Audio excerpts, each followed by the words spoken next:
जय सिया राम। सब सुख लाए तुम्हारी सरना, तुम रक्षक काहू को डरना। 3 मई शनिवार को त्रिपुष्कर योग है। त्रिपुष्कर योग ऐसा योग है जिसमें 3 ग्रहों का योग बनता है। तिगुना फल हमें प्राप्त हो जाता है अगर हम पूजा पाठ, कोई भी पूजा पाठ करते हैं तो। आमतौर पर शनिवार और रविवार को द्वितीया हो, द्वादशी हो या फिर सप्तमी हो तो ये त्रिपुष्कर योग बन जाता है। तो 12:34 तक ये त्रिपुष्कर योग है और गंगा सप्तमी भी है। त्रिपुष्कर योग में हनुमान जी की एक पूजा है, एक मंत्र है। अगर इसका जप किया जाए तो शनि जनित जो पीड़ा है वो दूर हो जाती है और बाधा समाप्त हो जाती है। संकट मोचन, संकटों को हर लेते हैं। इस महा उपाय की हम बात करेंगे क्योंकि बहुत से लोगों का ध्यान तो उपाय पे ही रहता है। कई बार तो लोग कमेंट सेक्शन में लिखते भी हैं कि जहाँ पे उपाय बताया गया है कहते हैं ये काम की बात रही, बाकी तो आपने बातें इधर उधर की बातें करती, ये काम की बात, मतलब उपाय किया और काम हो गया। लेकिन ऐसा होता नहीं है। उपायों से तो पूरा इंटरनेट भरा पड़ा है। हर दूसरा तीसरा जो वीडियो है उपाय ही उपाय, उपाय ही उपाय। लेकिन ये भी सत्य है कि सबकी मनोकामना तो पूरी नहीं होती। कमेंट सेक्शन में लोग लिख करके भेजते हैं कि सिर्फ उपाय कर लेने मात्र से अगर मनोकामना पूरी होती तो सबकी हो जाती। तो लेकिन ऐसा क्यों होता है? एक तो इसका उत्तर यह है कि इसका कोई सिद्धांत नहीं है, क्योंकि सिद्धांत तो कर्म का है। आप कर्म करेंगे तो फल मिलेगा, जैसा कर्म करेंगे वैसा फल मिलेगा, ये सिद्धांत है। लेकिन पूजा करेंगे इसका प्रतिफल मिल जाएगा और जैसा आप चाहते हैं वैसा ही मिल जाएगा, जब आप चाहते हैं तब ही मिल जाएगा, इसका तो कोई सिद्धांत नहीं है। क्योंकि ये तो हमारे संबंधों पे निर्भर करता है कि हमारा संबंध ईश्वर के साथ कैसा है, श्री हनुमान जी के साथ कैसा रिलेशन है, बना है। हम जो पूजा पाठ करते हैं ये संबंध बना भी है कि नहीं बना है। अब सिर्फ हमने एक मशीनी यंत्रवत पूजा की है, कर्मकांड भर कर दिया है। ये तो हनुमान जी के साथ भक्तों का क्या संबंध है, किस प्रकार का है, ये तो हनुमान जी जाने। चूँकि हर व्यक्ति तो कहता है कि हमने भाव से पूजा किया है। ये भाव क्या होता है ये भी लोग लिखते हैं कि सच्चा मन किसको कहते हैं, कि सच्चे मन से आराधना की। ये सच्चा मन क्या होता है? तो इस तरह की बात भी लोग लिखते हैं। तो इस बाबत तो कई बार पहले भी हमने संत महात्माओं से पूछा है। हर बार हम पूछते भी हैं कि कैसे मनोकामना पूरी होगी। ये संसार है, बहुत सी परेशानियाँ हैं, लोगों के सामने दिक्कतें हैं, लोगों की अपनी इच्छाएं हैं, चाहते हैं। जो लोग मंदिर जाते हैं, पूजा करते हैं, एक ही इच्छा होती है कि जो चाहते हैं हो जाए। भले उनकी चाहत कैसी भी हो, लेकिन आदमी चाहता तो यही है कि जो चाहता है, जो उसके मन में है वो पूरा हो जाए, यही चाहता है। तो फिर मुश्किल क्यों आ जाती है? तो इसका उत्तर अधिकांश जगह हमें यही मिला और हमने भी जो विचार किया वो ये कि बहुतायत में ऐसे लोग हैं जो चाहते हैं कि ईश्वर ही सब कुछ करके दे दें। ऐसा होता है। बहुत से जो बड़े भक्त हैं जिनका चेतना का स्तर काफ़ी ऊंचा है, उनके लिए ईश्वर स्वयं कार्य करते हैं, ईश्वर सब कर देते हैं। लेकिन बहुतायत में जो लोग हैं, ये अपवाद है कुछ लोगों के साथ जो इतने उच्च कोटि के भक्त हैं। गोस्वामी तुलसीदास जी लिखते हैं कि जो 7 बार पाठ कर कोई, छूट ही बंदी महासुख होई। जो हनुमान जी का 100 बार पाठ कर लेगा उसको महासुख की प्राप्ति हो जाएगी और बंधनों से मुक्ति मिल जाएगी।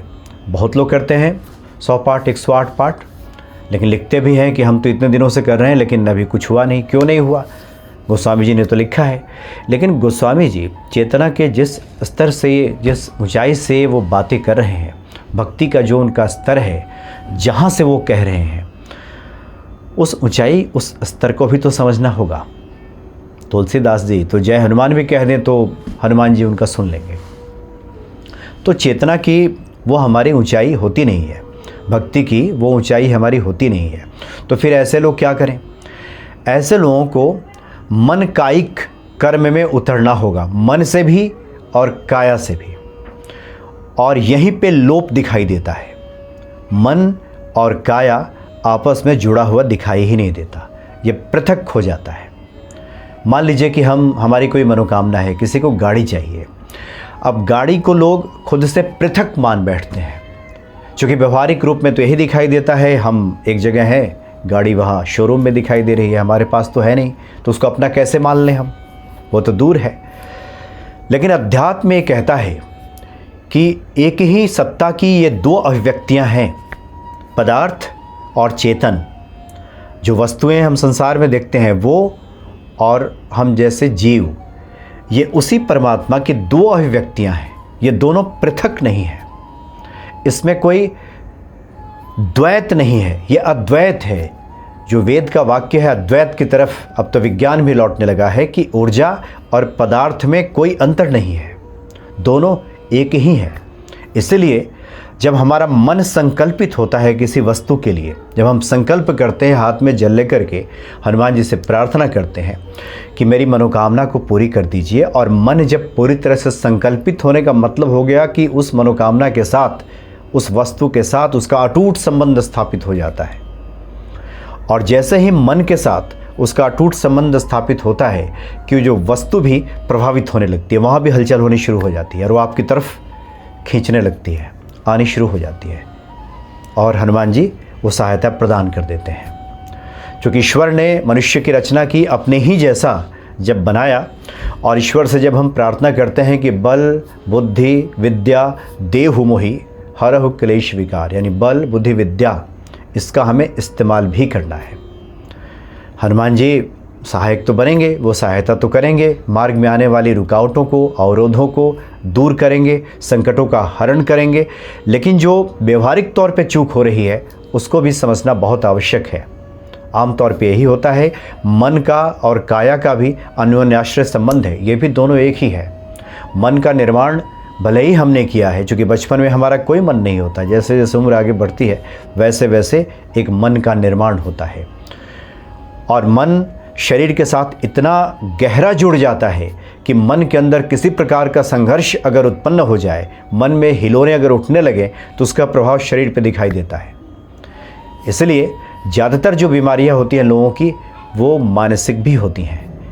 इसलिए काया की जब शरीर की जांच की जाती है तो पता चलता कि कोई बीमारी नहीं है, कोई रोग नहीं है, जांच में तो कोई रिपोर्ट आई ही नहीं, कोई उसमें रिपोर्ट में बातें सामने आई नहीं, और व्यक्ति है कि बीमारी है, इसलिए संबंध उसका मन से होता है। इसी प्रकार से जब हम मन से संकल्पित हो जाते हैं और उस वस्तु के प्रति हमारा अटूट संबंध बनता है, तो वहाँ से आंदोलन शुरू होता है और वो हमारी तरफ आने लगता है, बढ़ने लगता है। क्योंकि मन और काया एक ही है। मन की ऊर्जा जो है पदार्थ सत्ता को संचालित करती है। ये जो मन की हमारी ऊर्जा है, ये पदार्थ सत्ता को, जो पदार्थ है जो हमें चाहिए, वो उसे संचालित करने लगती है। मन में जब संकल्प उठता है तो वस्तु प्रभावित होती है और हमारी तरफ खींचती चली आती है।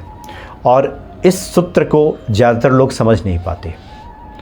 पूजा करते हैं हनुमान जी की, एक से एक अनुष्ठान कर लेते हैं, एक से एक उपाय कर लेते हैं, लेकिन उनका मन संकल्पित नहीं होता और खंडित रहता है। उनसे अगर कोई बातचीत करे और पूछे और वो व्यक्ति कथन में ईमानदार हो, वो सही सही बताए, तो व्यक्ति बताएगा कि जो आपकी मनोकामना है, जो आप चाहते हैं, क्या उसको लेकर के आप आश्वस्त हैं? तो पता चलेगा कि नहीं, मन में कितनी तरह की बातें उठती हैं। हनुमान जी सुनते हैं क्या? मेरी सुनेंगे क्या? उनकी तो सुन ली, मेरी भी सुनेंगे क्या? ये तमाम तरह की इस तरह की जो बातें उठती हैं, जिसकी वजह से मन संकल्पित नहीं होता और चीज़ें दूर हो जाती हैं। दूसरी एक जो मुश्किल स्थिति आती है वो ये आती है कि व्यक्ति कृतज्ञता नहीं रखता, कृतज्ञ भाव नहीं होता, धन्यवाद का भाव नहीं होता, वो शिकायती होता है। हम पूजा पाठ भी करते हैं, शिकायत भी करते हैं। जिसने बताया है उसके कहे अनुसार हमने पूजा भी शुरू कर दिया, मन में तमाम तरह की शंका भी लाना शुरू कर दिया। सुबह उठते ही क्या हमारा ऐसा क्रम है कि जब हम सवेरे जगते हों और हाथ हथेली को देख करके जो मंत्र पढ़ते हों कि काराग्रे बस्ते लक्ष्मी, कर मध्य सरस्वती, कर मूले तू गोविंदम, प्रभात कर दर्शनम, उसके बाद ईश्वर को सबसे पहले श्री हनुमान जी को जाकर प्रणाम करके उनको धन्यवाद देते हैं क्या हम कि इतना बढ़िया दिन आज आपने हमारे लिए दिखाया है और जो कुछ भी होगा हमारे लिए मंगल ही मंगल होगा। क्या इस कृतज्ञता के भाव से हम भरे रहते हैं? जो कुछ भी हम है हमारे पास, उसके लिए हमारा धन्यवाद भाव नहीं होता। ईश्वर को हम धन्यवाद नहीं देते कि आपने इतना बढ़िया जीवन दिया है, कर्म करने की शक्ति दी है, इतनी समझ दी है, आप मुझे भक्ति प्रदान करें। इस तरह कृतज्ञता का भाव हमारे भीतर नहीं होता और नतीजा ये होता है कि वो चीज़ें हमसे दूर हो जाती हैं। एक विज्ञान का सिद्धांत भी है कि क्रिया के विपरीत और समान प्रतिक्रिया होती है, ये होगी ही होगी। अगर हमारे भाव अच्छे होंगे, अगर हमारा मन का संबंध उस वस्तु के साथ अटूट होगा, तो मन इधर संकल्पित हुआ कि वस्तु में हिलोरें उठनी शुरू हो जाती हैं और वह आपकी तरफ खींचनी शुरू हो जाती है। तो जो लोग ऐसा करते हैं उनकी मनोकामना तो पूरी हो जाती है, उनकी सभी मनोकामनाएं पूरी हो जाती हैं। जो जो चिंतन में लाते हैं सब मनोकामनाएं पूरी हो जाती हैं। कुछ लोग अनजाने में ही ऐसा करते हैं, और जो लोग जान गए हों, समझ गए हों, तो उन्हें अवश्य ऐसा करना चाहिए कि ये मान लेना चाहिए कि उसी परम शक्ति से दो चीज़ें प्रस्फुटित हुई हैं, दो तरफ निकली हैं, एक पदार्थ है और एक चेतन है, दोनों अलग नहीं है। अगर दोनों को हम एक मानेंगे, वो हमारा ही है, हमारे पास ही है, हमारा जन्म सिद्ध अधिकार है उस पर मनोकामना पूर्ति का, मन की इच्छा पूरी करने का, तो वो सब पूरी होने लगता है। इसलिए इस सूत्र को अगर ध्यान में रखा जाए तो निश्चित ही मनोकामना पूरी हो जाएगी। अब हम बात करते हैं जिसकी हमने शुरू में चर्चा की थी कि जो त्रिपुष्कर योग बन रहा है, इसमें हनुमान जी को जो हम पूजन करते हैं, मंदिर जाकर के हनुमान जी को लाल पुष्प अर्पित करें, उनसे प्रार्थना करें, जो भी मनोकामना है लाल पुष्प अर्पित करें, और ये भी प्रार्थना करें कि मन हमारा संकल्पित हो, एक दृढ़ संकल्प बने अपनी मनोकामना को लेकर के। और हनुमान जी का एक बहुत ही जो मंत्र है, चमत्कारिक मंत्र है, प्रभावी मंत्र है, और ये मंत्र है ओम मंगल मूर्तये नमः। ओम मंगल मूर्तये नमः। ओम मंगल मूर्तये नमः। जो मंगल मूर्ति हैं हनुमान जी, उनको हम नमस्कार करते हैं, ये मंत्र है। और जितना ज़्यादा हो सके कम से कम 11 माला का जप अवश्य करना चाहिए। और जो लोग भी अपने संकल्प को पूरा करना चाहते हैं, जिनके मन में इस तरह के संकल्प विकल्प उठते रहते हैं, कभी लगता है हो जाएगा, कभी लगता है नहीं होगा, कभी लगता है होता क्या है, कभी लगता है नहीं हुआ, तो वैसे लोग प्रतिदिन कम से कम 12 बार ओम मंगल मूर्तये नमः का जप कभी भी कर लें, तो इससे संकल्प शक्ति बढ़ती है और जो हमारी इच्छा है वो पूरी होने लगती है। चूँकि हनुमान जी तो परम दयालु हैं, अपने भक्तों की हर प्रकार से रक्षा करते हैं, मदद करते हैं और तमाम मनोकामनाओं को पूरा कर देते हैं। जय सिया राम।